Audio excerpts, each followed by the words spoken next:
Hey guys, so today I wanted to show you all how I keep my reading journal, what I use it for, some of the cool designs that I've been using.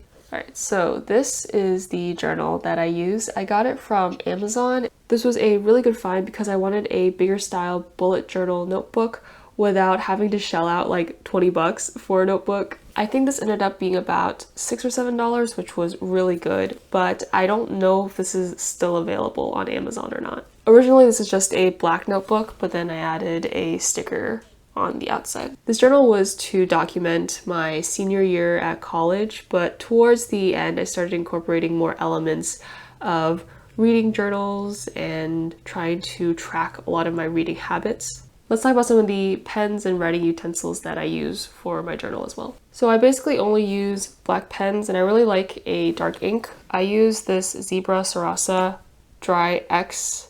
I used to use a 0.38mm pen and that was really nice. It wrote really thinly, but with this one it's nice because the ink is really dark and there's no skipping either, so recommend this. And for my markers I have the usual Crayola, fine tips, and also mild liners. And I have 3 different packs of mild liners.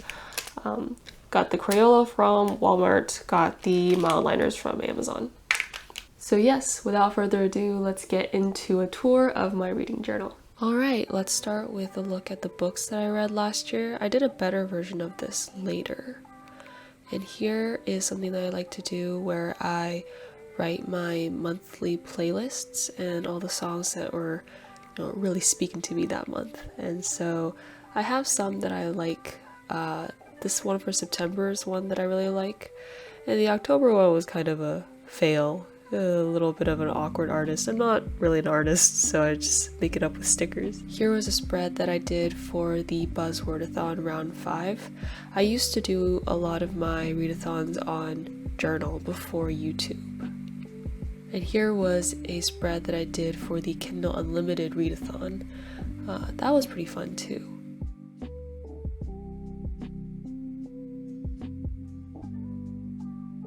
This was a spread that I really like because it's so colorful and it covers both the movies and shows that I've watched as well as the books that I've read.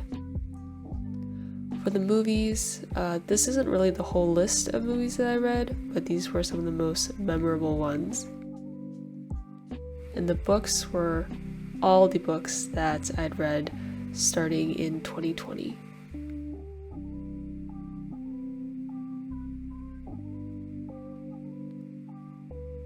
Here is a spread that I did for specifically BookTube. On the left is some movies that I wanted to watch while quarantine/social distancing.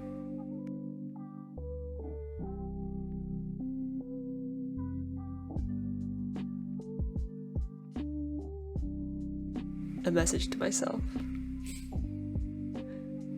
Yes, I don't really like the font either. The color does look like mold, I understand.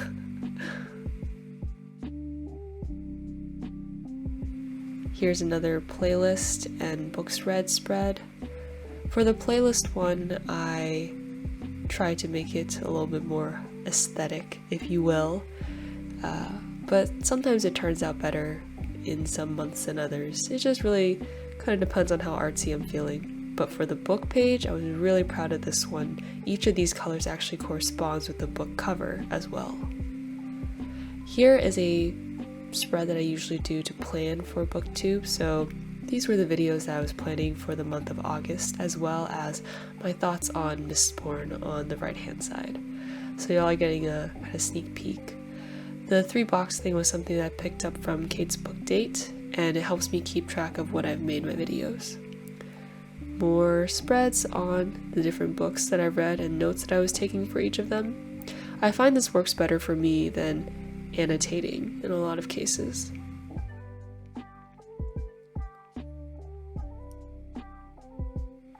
More spreads on books that I've read.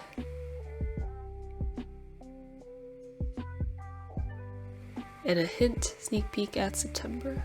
Here are some of the arcs that I've gotten and the publishing dates just to keep myself on track, as well as the very extensive list of electronic books that I have on my iPad and phone.